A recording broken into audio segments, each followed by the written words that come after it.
Hey guys, welcome to another episode of A2D Sunday night. I'm Michael. This is Brian. We just watched another great, Sunday of championship games. Got a surprise in one game and not so much of a surprise in the other, but both were really great games. Came down to a field goal, came down to the last drive. So, how are you feeling about today's games, man? Fits the theme, man. Fits the theme of the 2022 playoffs, really.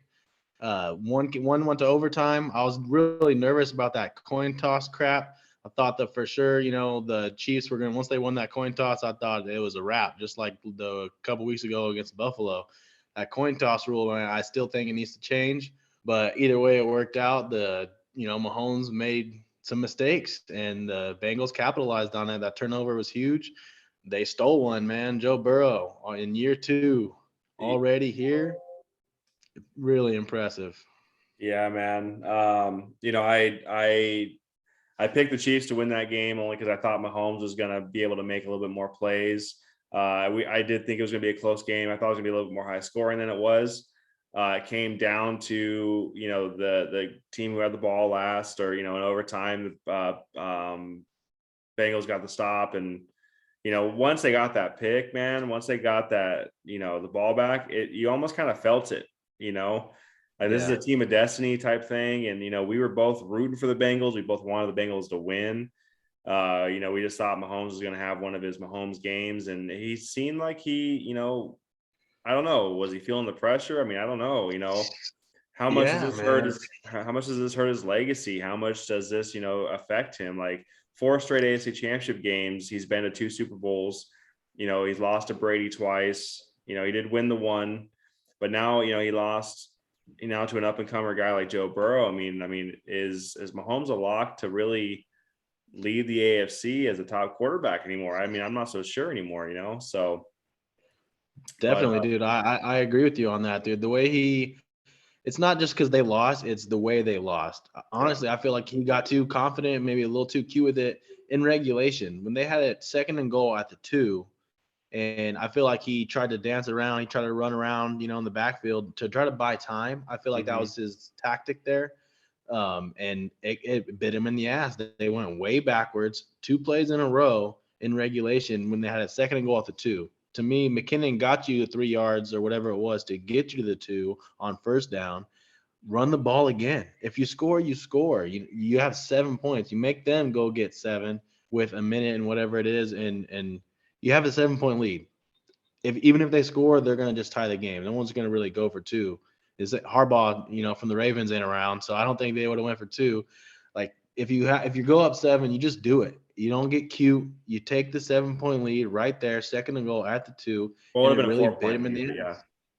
it would have been a What? four Yeah, point. four Yeah. point lead. They would have had to go get seven. I'm sorry, but yeah, either way, they would have had to go get seven, and that would have been a huge difference with a minute. They would have had no timeouts. To me, that was a big part of it right there, and not even just that. When he does get to overtime, they do get the coin tossed. He had a near pick six on the play right before he threw an Oh interception. man. So Mahomes, he wasn't the grim reaper that I anticipated he was going to be, that he was last week and the week before, and he's been for a few years. But you mentioned a very good point, man. Joe Burrow, he ain't going nowhere either. Justin Herbert, Josh Allen. So all of a sudden, that throne is kind of for the taking. Patrick Mahomes was there. Everyone was saying, you talked about it last week, that he's the next guy to challenge Tom Brady.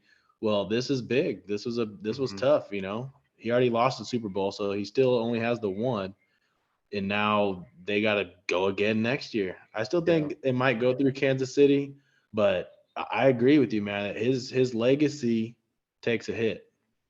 Yeah, for sure. I respect Patrick Mahomes. I do think, how successful he was early in his career. You look at, if we're doing the comparison game, I mean, Tom Brady, how successful he was early on in his career, um, different circumstances, but he's now, every time he comes to a big game, now it's going to be questioned, like, is he going to be able to get past that hump? I mean, you talk about Tom Brady. I mean, yeah, he's 7-3 in Super Bowls. He has lost those three, but he goes into the game and you just the 3 games that he lost, let's be real, there was 2 amazing catches in 2 of them. And even that Eagles game came down to what, like a 4 or 5 point difference. So, I mean, he was in all those games, and it wasn't any faults of his for losing any 3 of those Super Bowls. So, he's definitely the greatest of all time. And, we heard some news about him this week that I'm not going to talk about until it's for sure. But, he's, yeah, man, that was, what a wild roller coaster that was, but, yeah, I mean, Patty, I mean, he'll be fine. He'll be back. But what you talk about Josh Allen, you talk about, Joe Burrow, who now deservedly so is in the Super Bowl. I mean, he's played lights out over the last month of the regular season into the playoffs. And the Bengals have shown that they're more than just a quarterback and receiver combo. I mean, they were able to make the stops when they needed them. Mixon's played well enough, and they've done this without their defensive line, really, so.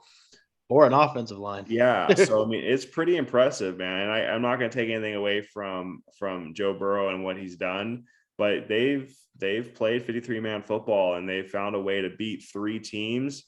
I mean, the Raiders were hot coming into the playoffs. I mean, that was a pretty big win, and that was the game that was in Cincinnati. It was all the pressure was on them. The Raiders were playing with house money, really, if you think about it. And, going into Tennessee, the number 1 seed, and having to knock them off in the way they did. And then the reigning AFC champs and knocking, it just feels like the Bengals might be a team of destiny, man. And, they're going to walk into SoFi, another tough, team that they're going to be playing against. And the Rams, yeah, it's going to be almost like a road game, man. So, I mean, if they are able to knock the Rams off, man, I mean, this is probably one of the most impressive runs to the Super Bowl I've ever seen. Especially from a quarterback. Year two, bro. And this dude, and year 1 was cut short. Right. He had him rolling last year. This dude, since he's came around, Cool Joe is no damn joke, dude. And he's going to have to be dealt with for the next 10, 15 years. And he might be, because he's year 2. You just mentioned year 1 was cut short. Year 2, he won a Super Bowl. Pat Mahomes, year 2, he won a Super Bowl. He started getting all the accolades, all the hype, and all this crap. Joe Burrow, he's here, man. He went and took it. He went and got all these games. You brought up Tennessee. You brought up these games. This dude, and especially today, man, on the road in Kansas City, he beat them twice in the last month or whatever it was. Yeah. And today what he did, the way he ran and scrambled a few times, I talked about, he's not Josh Allen. I don't think he's going to be able to run dudes over. Turns out Joe can run some dudes over. Yeah, he can Holy move, man. shit, that boy, he was not to be denied. Whatever play needed to be made, he was making it, man. And he's a guy that I don't want to play if this time of year. That's for damn sure. The Rams are gonna have their hands full. This isn't Jimmy G. The Rams are gonna have their hands full with him. That being said, my little early preview, the Aaron Donald against that offensive line. So it's gonna be a fun matchup. We'll dig into that a little bit more. We got 2 weeks to break that one down. But I mean, what a fun game. Joe Burrow, like we mentioned, hats off to him. Hats off to the Bengals. They got a team. They're not to be, like he said, we're here. He's tired of the underdog narrative. We're here. They're here to win. And they got they're not done. So it's going to be a fun game. It's going to be a fun game, that's for sure. The other game, though, to kind of get into that one, the one that just ended not too long ago was the Rams at home against the Niners, man. I'll let you take that one away. So, I actually had the Rams winning this game pretty easily. I thought that I did think they were the better team. They made more plays, but they also made a lot more mistakes in this game. So to win by 3, they kind of shut they came in the fourth quarter, they played their ball, they scored the last 13 points of that game. But they also threw a pick in the red zone, and they also Cooper Kupp with a very uncharacteristic drop, and then Ben Skoranek in the end zone. I mean, that was, I guess, a tough catch, but it was still a dime, and it should have been caught. You're an NFL receiver, yeah. Yeah, he just kind of lost the ball. I mean, I get it. But, I mean, and then they ended up missing the field goal and getting 0 on that drive too. So they could have given up or, scored 14 more points realistically in this game, at least 10 more points if you want to get technical. And, I mean, my prediction was that they were going to win 30-17 or 30-21, so somewhere around there. 31-20, whatever it was. And they had a very strong possibility to do that. I mean, they like to make it a little more interesting, but I do think the Rams show that they were the better overall football team today. They did so without Bennett, without Higby Higbee. went out. Yeah, Yeah. Higbee was out. They had Van Jefferson was not at full strength, and even Whitworth, Whitworth and Trent Williams were both pretty much. You could see they were both banged up throughout this game. Especially Trent. Trent was Yeah. struggling. So I mean, those when you lose, when your left tackle is not playing full ball, but you know what? Hats off to the Niners, because they didn't give up a single sack, which I would have never saw coming. They held Aaron Donald in check for 58 minutes and 30 seconds of that game until he made the final play. They actually played a really good game up until the fourth quarter. They were the team that wasn't making mistakes. And I saw Jimmy, the way he played the fourth quarter, I thought was the way he was going to play the entire game. So, I mean, hats off to him, man. He actually played an okay game until he made the the absolute no play. And I was waiting for that. I was waiting for the spot to be a little bit too big for him. The Niners fans showed up. You could hear it on both sides of the ball on defense. I mean, it was a fun game to watch. I mean, it was a fun game to listen to. It kind of got a little boring there in the second and third quarter, and I was taking a nap a little bit. But the fourth quarter came around and it got exciting and it ended well. And I think the best team won, and the best team is advancing. But I wasn't in the fashion I thought I was going to be, so I'm probably going to get some shit for that. But the best team still won. So yeah, no one's perfect. I mean, like you said, the better team won. I don't know about the better team. Whatever. Niner fans are probably going to argue that all day, because if dude hangs on to that interception that just is put right in between his numbers, maybe it's a different outcome. Woulda, coulda, shoulda. We could play that game all day, but end of the day, Matthew Stafford, came up with a few more plays than Jimmy G did. We talked about that was going to be it, and ended up being it. That's why they went and got him. The Rams, 2 years in a row, looks like we're seeing teams that go all in, and it's paying off. The Rams, they're not there without OBJ. OBJ today, OBJ last week. OBJ has been killer. He had 100 yards again today, some big, tough catches. He took the one on the sideline and took a hit and just got up and, was ready to keep playing. He didn't get back in his face. He didn't get all into it. He was composed afterwards. He just let him know, like, what was that about, dude? And he kept playing. OBJ has been huge. Von Miller, I thought he was going to show up a little bit more today. I think he's going to show up a lot in a couple of weeks. So I think that's going to ultimately pay off when you go all in. Sometimes it looks like that might be the new formula.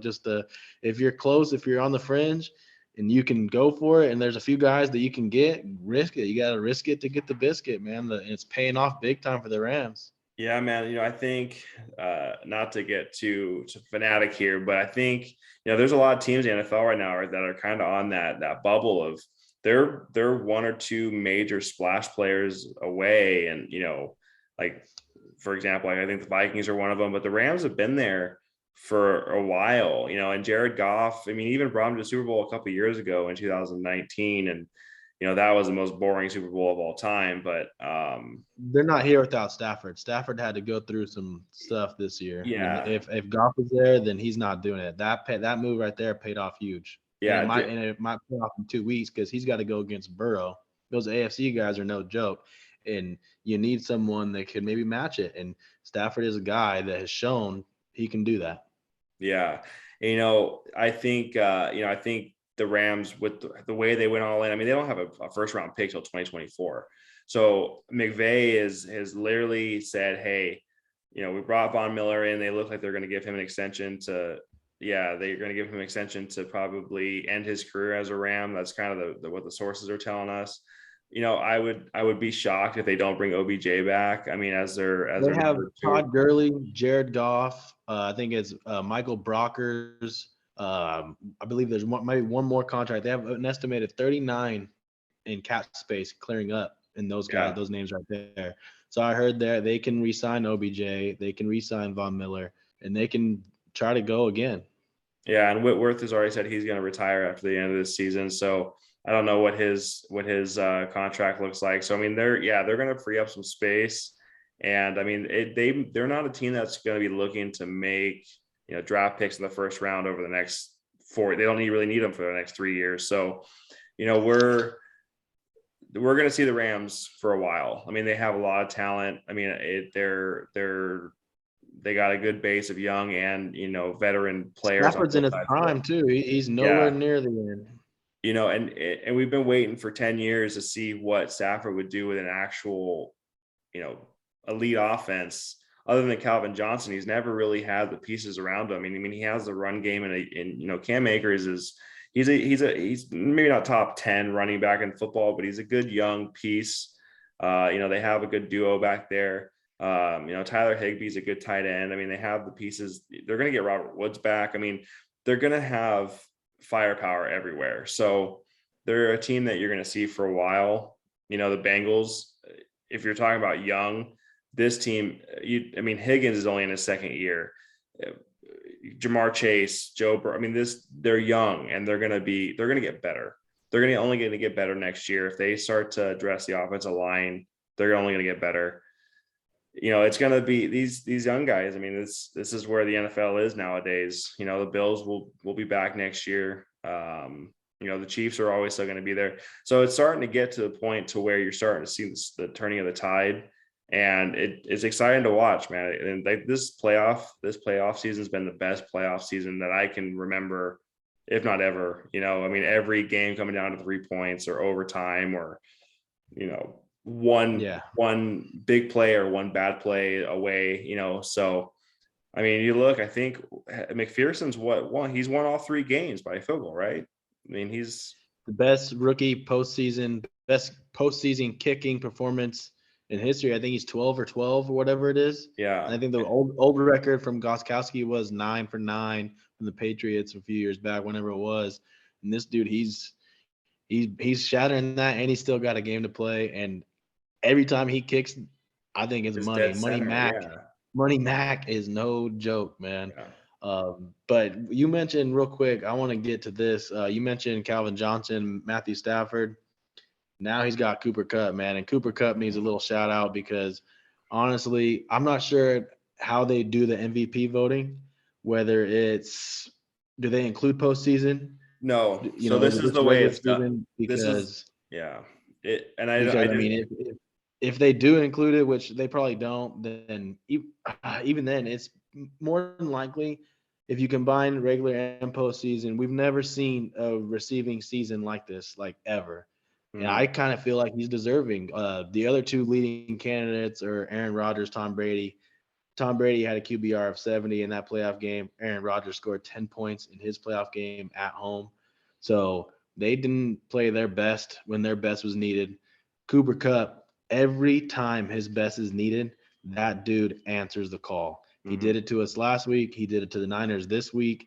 That dude can't be stopped. And what he's doing, the connection that him and Stafford have already is surgical. Man, they are pinpoint accurate and on time with some of these throws and catches. And what that guy can do after the catch, he's clearly the 3rd at worst in the MVP, but I kind of want him to win it, man. He deserves it. What he's done this year and what he's done throughout the playoffs has to get a little shout out. And Cooper Kupp, keep balling, big dog.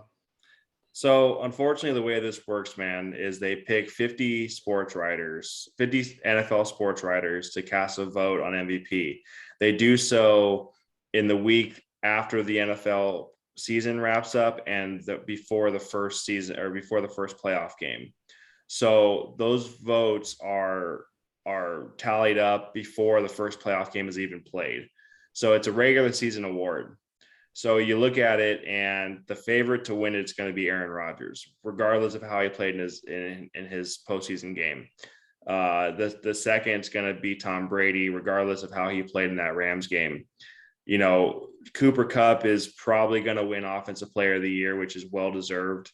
I don't understand how he's the best offensive player, but loses to 2 offensive players. I don't understand how that's voted on. Is that some kind of consolation prize? But make no mistake about it, Cooper Kupp has regular season and postseason had the best season of all time at a receiving in my book. He was the Triple Crown winner. He led in catches, yards, and touchdowns. I mean, I think the only other people to do that are like Jerry Rice. I mean, these are prestige, best receiver of all, maybe the best football player of all time, and to go into the postseason and now they have a chance to win a Super Bowl in the way that they've done it. I think he's had 13 100-yard games. I think the only other person I think he just passed Michael Irvin, and look what happened. They won a championship. So, he just keeps breaking record after record after record after record. And now he's probably going to get 100 plus more in the Super Bowl to pad that. And it's something that, it's an 18-game season, but it's going to be hard to beat. It's what he's done this year is damn near impossible. He's not catching slants like Michael Thomas did. He's catching deep balls, breaking tackles. He was almost the yak leader. Walked his ass off. Yeah, I know Debo beat him by a couple yards in the yak, but he's led in almost every major category, and he's done so. And there's talent around him. It's not like he was their only option either. So, it makes kind of a cool point. Like, you have the NFL receiving leader on one side of the ball in the Super Bowl. Then you have the rookie offensive leader in receiving yards on the other side of the ball. So I mean, both these offenses are high powered. They're going to get after it. It's going to be a really fun game to watch. This is another stat that, I've done my research on this. I know that, people are going to look it up and kind of fight me on it. This is the first time in Super Bowl history that two number one quarterback picks are going to meet in the Super Bowl. And, I've done my research, like Terry Bradshaw back in the 70s. And, you thought Peyton Manning maybe have played against one. This is the first time that two NFL quarterbacks that were picked number one overall will meet in the Super Bowl. Maybe 10, 12 years apart, but they're still number one overall picks. There's only one other time where two number one picks met in the Super Bowl, and one of them didn't even play. And I'm going to give you a chance to name that Super Bowl and name those players. If you can name these players, it was Orlando Pace and Drew Bledsoe. And Drew Bledsoe didn't even play in that game. On the bench. So backing up Tommy. So technically, this is the only game. I don't think he even played a snap in that game. So technically, this will be the only Super Bowl where two number one picks play. And that's the first time. Yeah. And that's the first time in NFL history, man. And you haven't heard that stat yet, but I think that's actually pretty cool. To think about where the Bengals were 2 years ago to have that number one pick, and now they're in the Super Bowl. Matt Stafford got drafted by the Lions, but he's still a number one pick, and his journey to get here, I root for him, and I'm rooting for him because of what he's been through. And honestly, I think Joe has a little bit more time to get his ring, but what the Bengals have gone through, like, you root for both these teams, and I'm happy to see that this is the Super Bowl personally. So right. And we'll dig into the Super Bowl a lot more over these next 2 weeks. Here you go. I'm not rooting for any of them. I just want to see a damn good game. I just want the 2022 theme to continue and have these, games continue. And speaking of that, we're breaking down the, NFC Championship game just to get back on that a little bit. You mentioned Debo just a minute ago, and hats off to him for an amazing year. The Niners, honestly, I didn't think they were going to be here. I thought they were going to lose a couple weeks ago, maybe to Green Bay, or even at least this week. And they got here, man. A few weeks ago, they got in the week 18, final week of the year. Jimmy Garoppolo, say what you want, and he just finds a way. I know my brother, he's a diehard. He was saying, that's it, man. I'm done. Trey, it's time for Trey. And it's kind of the same story for 49er fans, unfortunately. Maybe if that guy does catch that interception, the game's different, but Jimmy had a chance. You had a minute 46, whatever it was, when they got the ball down only 3, right? And he made the costly mistake. He had a few plays throughout this game and throughout last game in Green Bay where he had some questionable, like, he got lucky. He had some breaks where they could have been pick sixes or at least interceptions. that just weren't. Ramsey almost had him twice today. He's just not the guy that is going to make those huge plays. He did sometimes, so I don't want to knock him too much. And they made it far, making it to the championship game. He made it to a Super Bowl.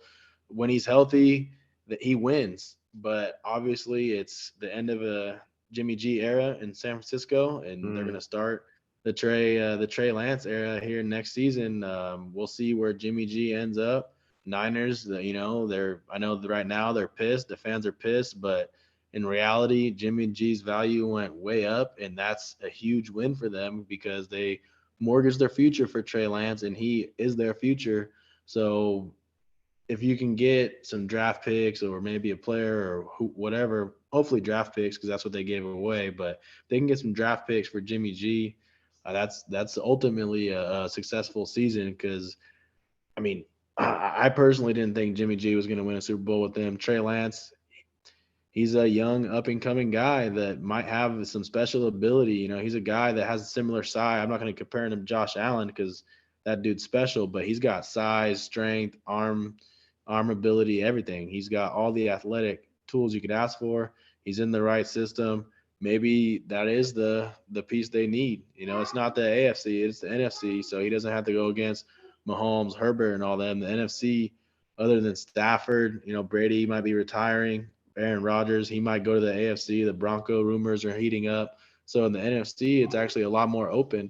And maybe that's the difference for them. I don't think the Niners are going to be going anywhere. They're built to last. They obviously didn't rely on Jimmy G to get where they're at. So Niners, I think they're going to be a pretty good team again next year.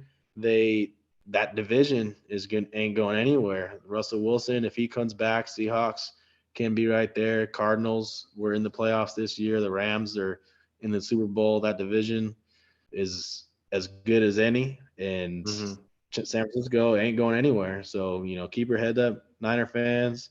Better luck next year. But like we talked about, the Stafford, the quarterbacks this time of year, certain guys find ways to win. In one game, it was Joe Burrow honestly outplayed Mahomes, especially down the stretch in the second half. And that's what happened. Stafford, same thing. Stafford was balling. He put that one ball on Cooper Kupp where it might have been a third touchdown where he hit him down the middle. Stafford has been on the money, and he's the big reason why they're where they're at. Joe Burrows is the reason, the Bengals are where they are this time of year. What guys are going to make the plays when the plays are needed? And it's been Stafford. It's been Burrow. It's going to be fun. Yeah, and Stafford did that with a bum shoulder too. I don't think people realize like that deep ball that almost got picked off. I mean, it was underthrown because his shoulder wasn't 100%, and so there was that. I wanted to go back to Debo for a second because I was really high on him 2 years ago, or I guess last year, and he kept having the issue with the hamstring or his groin. Like he kept having like these soft tissue injuries. And and I think that was what was kind of holding him back. Plus, they had a lot of injuries on the defensive side of the ball last year. So the Niners, I mean, just 2 years ago they were in Super Bowl II, and people forget about that. They have a very talented team. They play very physical. I think Shanahan's one of the better play callers in football. You're right. I mean, they're in a tough division, but they're not going to be going anywhere. They're going to compete next year. They kind of took the role of Cinderella story in this year's playoffs in the NFC. And, they got through some pretty tough teams. I mean, you go into Lambeau and actually beat the Packers, and doing it by defense and special teams. That's pretty tough. I mean, that's pretty impressive. This game, they played pretty much mistake free until the fourth quarter. And, I was waiting to see what he would do under pressure. And as soon as pressure got home, I mean, he just kind of wilted like a bat of flowers. So I was kind of expecting that from him all game, but they couldn't get pressure home. He made a really good, so the one touchdown to Debo was kind of like a screen and, ran 40 yards for a touch because that guy's an animal.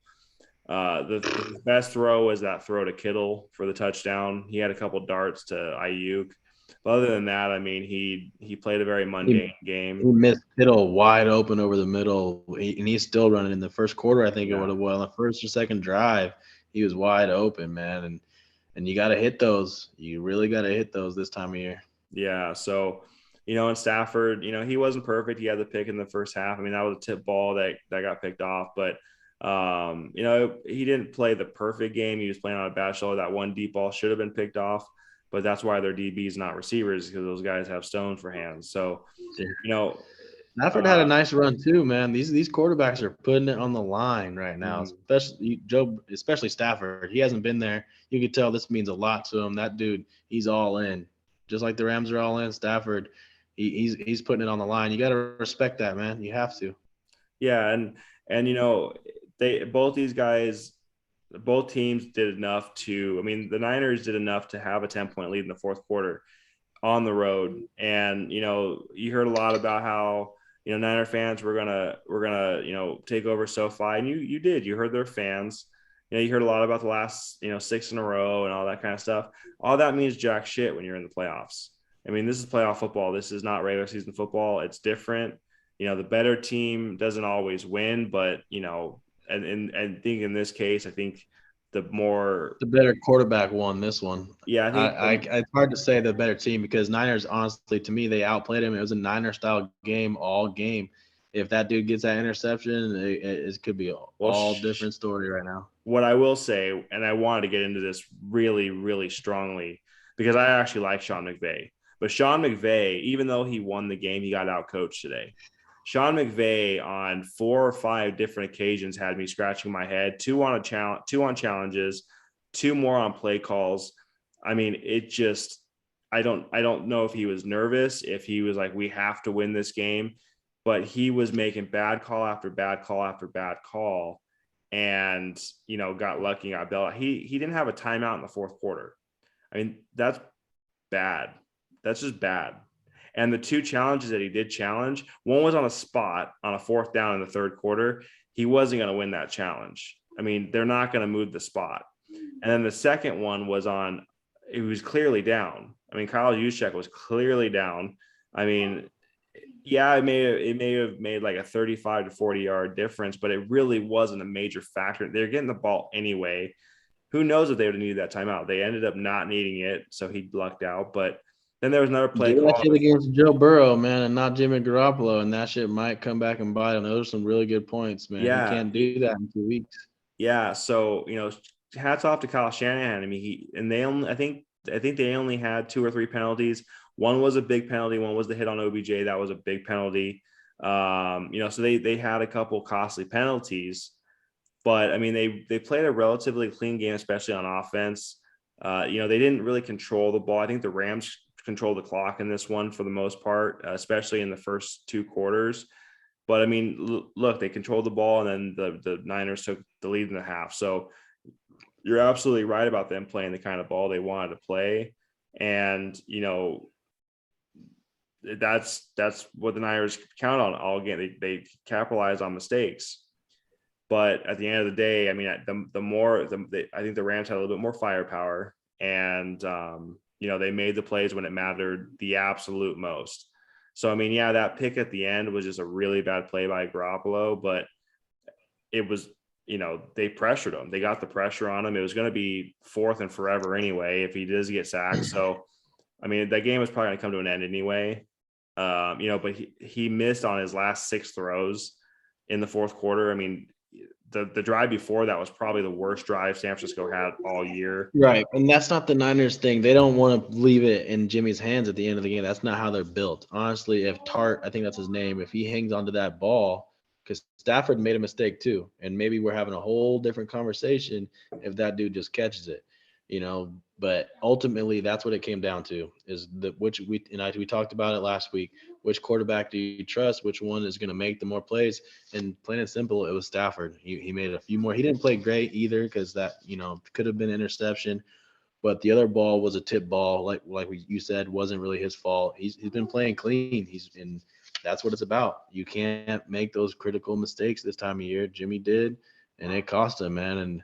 And hopefully Trey can learn from it. He had a front row seat to a team that went a good long way. He had some, been going to Green Bay, being, in LA in these environments, just getting a feel of these situations. It was good for him. I think it was really good for him.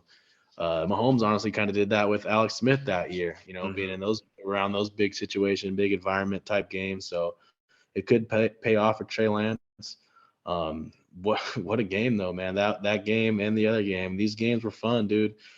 Playoff football, nothing better. There were some physical hits. Debo took a shot, but it was a clean That was hit. clean. But Yeah, absolutely that's clean. playoff football, man. And he responded. He got up. He ended up scoring.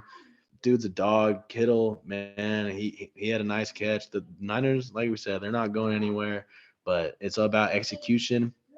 It's about elite quarterback play when you get to this stage of the playoffs, and just a little bit more. It was going the Niners' way the whole game, but Stafford just made the one more play. Cooper Kupp, after that drop, that dude turned it on. He that second half, you called it, man. We were texting, and that you said the second half, Cooper Kupp's going to do his thing, and he sure did. So, like again, man, these playoffs, the closest, best games we've ever seen. Hopefully, it continues in 2 weeks, man. It's been real though. Yeah, one last thing I'm gonna say. My favorite part of that entire game was when Cooper Kupp caught that ball in the fourth quarter. He dragged the defender a little bit, and then he finally, that was the first time I think I've ever seen that man, show a little bit of emotion. And what a time to do it, man. I think that just, stuff like that, when you see, the kind of the quiet guys, Matthew Berry's little Cooper Kupp, like you see those guys kind of, show a little bit of fire. Like you expect it from Ramsey. You kind of expect it from OBJ. You expect it from these, Aaron Donald. You expect it from these boisterous guys. To see it from Kupp and even to see Stafford show a little bit of emotion, I mean, that gets, fans riled up for the game too. So, I mean, that was cool to see. You can't root against Cooper Kupp. This guy is the epitome of like an NFL star, and he does it the right way. I mean, he's part of the Breakfast Club with Matt Stafford. I mean, they put extra time in. You got to root for these guys, man. And I was happy to see it. Of course, I did pick the Rams to win this game. I think we both did. So, that You was brought up hard. real quick, just because you got me thinking about it. You brought up emotion. One thing I noticed about emotion. Do you see Joe Burrow at the end of that game? Just cool. Oh, hey, what up, Cool as man? cool Hey, as a what's up, bro? cucumber. Yeah, he expects it. Man, yeah, Yeah. he ain't done. He's not showing a lot of emotion. That dude is cool, cool, cool. So yeah, I can't wait for 2 weeks, man. It's gonna be fun to see this kid at this stage. It's attaboy, Joe, and the Rams. As much as you guys beat my team, so I don't really want you to win. I was kind of rooting against you, not gonna lie, but I respect it. Like you said, they put in the work. They went all in. I get it. You're here for a reason. May the best team win. It's gonna be a hell of a game. Yeah, my Super Bowl pick in August was the Bills and the Rams. I will settle for the Bengals and the Rams. It's gonna be really fun to watch. And two high-powered offenses, best receiver in football, best rookie receiver in football. And you're getting, no matter the way, however you slice it, you're getting a first-time Super Bowl champion. LA hasn't had a Super Bowl since 1984. And that was with the Raiders. So I mean, St. Louis, the St. Louis Rams won, a couple back in the day, but LA Rams had never won a Super Bowl. Cincinnati Bengals never won a Super Bowl, I believe. I don't think they've ever won one. They've been to one. I don't know if they've I ever think won. that they might have won. I think one. Maybe. I don't know. I I could wasn't. be wrong. I could be Yeah, wrong. I know they were a part of a few in It's the been a 80s. long time before my time. That's for damn sure. Yeah. But I mean, you're getting a new, so it may not be what everybody wanted to see, but honestly, I think this is good for the NFL. I think it's going to open the eyes to some new fans and these smaller market teams like Cincinnati. I mean, people are going to start seeing who Joe Burrow, Jamar Chase, these guys are. And I'm excited to watch that game, man. I'm stoked these are the two teams in it. And again, I'm excited to see, Matt Stafford get his first, Joe Burrow get his first. It's almost like a win-win at this point. You get to see LSU, you get to see Jamar Chase against OBJ. I mean, like kind of, veteran against young stud, you're kind of seeing like little storylines come up, but hey, Right. but I'm excited to watch it, man. And other than maybe like Philadelphia or like the Raiders are going, like the Bengals, like no one thought the Bengals were going to be there. Everybody kind of thought the Rams had a good chance. No one saw the Bengals coming. So, they're going to have probably 75% of America behind them, even though that game's at SoFi in LA. And yeah, where it matters. Yeah, man, I'm excited. Nobody named Brady or Mahomes or Manning or, something like that are in here. So new blood, and we're going to see who Right. can get it done. So Yeah, it's been real, man. Hit us up, guys. I know Niner fans. Let us know. Let us know what you guys think. I know you guys probably feel like you should have had that game. Chiefs fans, let us know. Is Mahomes done? Is the GOAT conversation stuff done? I know he's not going anywhere, he but ain't going to be the is GOAT, he but is he gonna choke in these big situations again? Because it's kind of on him. I feel anyway. When you get all the credit, you get all the blame too. So like, how's that gonna go? Niners, are you gonna be back next year? Hit us up. Let's talk about it. unless if Mahomes rattles off 5 straight Super Bowls, man, it's going to be really hard to put him in that GOAT conversation. Maybe talent wise, because this guy can do some things that, it's new NFL. But I mean, Montana never lost these big games. Brady hardly lost these big games. And when he did, it wasn't because of Brady.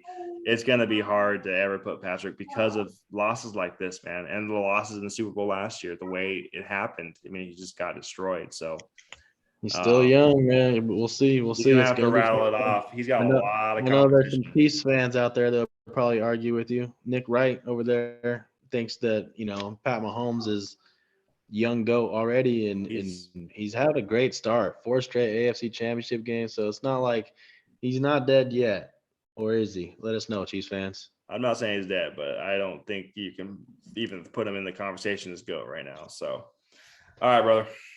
Well, I mean, we'll see what happens. We'll be covering the Super Bowl, guys. So let's stay tuned and tell us what you think. Peace out.